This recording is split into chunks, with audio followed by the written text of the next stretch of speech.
There are so many different endings and weapons in the Forgotten Kingdom DLC for Remnant 2 that my head has been spinning putting together this video, but I know that it's going to help you guys get every item possible. But this video is going to help you consolidate all the different options when you're running the different endings to get all the loot. For the Forgotten Kingdom storyline, there are a few different endings and we're going to go over every single one of them. They all start in Glittering Grotto. Alright, so let's dive right into it. The first playthrough is the one I would suggest doing first because you're going to want the gun from the end of the DLC. It is an awesome gun and it's really good. So for this ending, you're going to want to talk to Walt in all 4 locations that you see him in throughout your story as you progress through the world. The first time you talk to him, make sure you enter his dialogue a few different times. He's going to say different things and he's going to give you an option to purchase 2 different rings and a couple consumables. The burden of Mesmer is 100,000 scrap, so don't buy it because in this ending we are going to actually be getting it for free. It's a pretty cool ring though and gives you 1% damage for every 5% of your total damage reduction, but it also reduces your max health by 25%. The other ring in there, Ravager's Bargain, increases all damage and all critical chance by 5% while bleeding. This one we're not going to get a discount on, so I would recommend picking it up. You want to talk to him and make him your friend. Pick the options that say different things like friend and pal and don't really question him or get mad at him.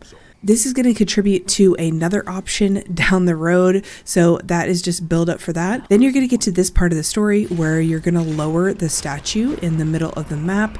This is kind of the middle of the story after that first boss that you do.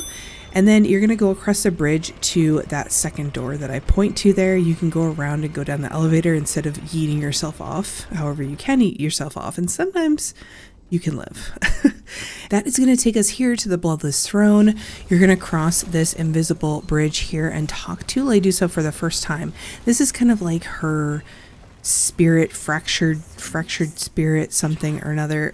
It's here that Lydusa is going to talk to you in an indecipherable language, but eventually she is going to like blast you and you're going to be able to hear her and understand her because she puts a curse on you. So you're going to get a debuff placed on your character for the rest of the story, actually, that is less armor. After you talk to her, you're going to make your way over here, go down the elevator, and we're going to go speak to Walt for the 3rd time. So once you talk to him for the 3rd time, you're going to be on your way to go find the cherished fracture in the story. So you're going to make your way up to this elevator right here, and this is actually going to take you to Walt again. So you could talk to him for the 4th time before you get the cherished fracture. He's going to be very doom and gloom, and he appreciates you being a friend.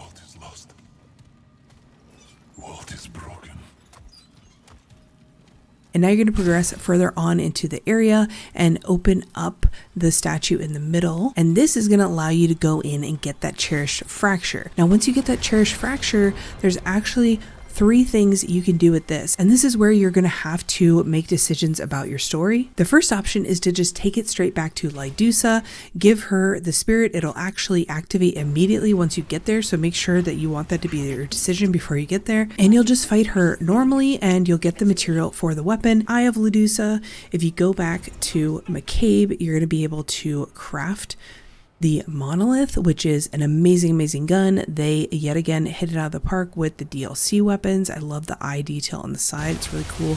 The Sandstorm mod is amazing. It's like a beam weapon and it doesn't overheat, but it's got 80 shots in the mag and it is awesome. I really love it.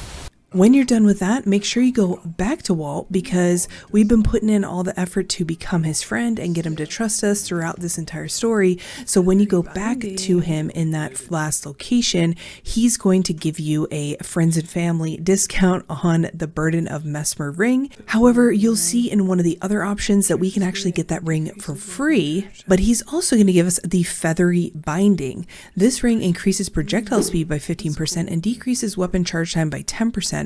Bonus is doubled when haste is active. And we get that ring just by being a good friend to Walt. Option 2, and I believe you will still get the weapon for this option, is to take the cherished fracture back with you when you go talk to Walt for a 5th time. He's still going to be in the same location as the 4th time, so you just need to go back to that location and talk to him. When you're done talking to him and you turn around, there is a special cutscene that plays and he is going to take the cherished fracture. I want to note here that it was pretty difficult for us to get this to trigger in co-op.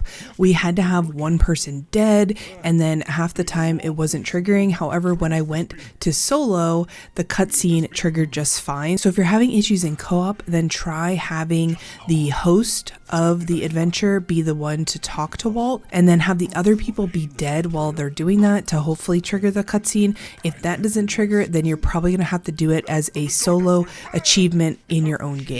So then you have no other choice but to go fight Lydusa at that point. So you go into the Lydusa fight, and you're actually going to get a different cutscene with Walt before the fight. Lydusa is going to kill Walt, and then you're going to fight Lydusa normally, just like you would have in the previous situation. So I believe you'll get the material for the weapon and the reward for doing that with Walt, which is the Burden of Mesmer ring that Walt is selling for 100,000 scrap. You're actually going to get it for free if you do this option, and if you make sure that you befriend him and he thinks of you as a friend, you're also going to get an achievement.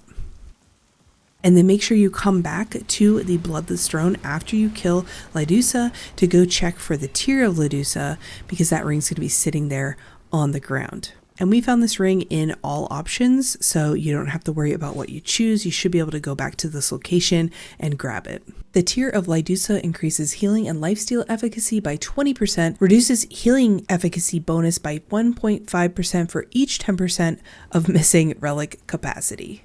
Alright, so that is her normal kill plus the Walt ending thrown in there as well to kind of multitask. Now we're going to move on to her alt kill. For Lydusa's alt kill, you need the side dungeon Goddess's Rest.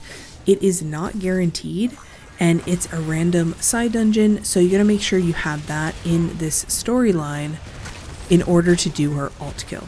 If you're not looking to get the alt kill for Lydusa and you are in Goddess's Rest, you can go there before you pick up the Cherished Fracture and not have anything to give the bowl. And I'm going to show you guys what happened to us.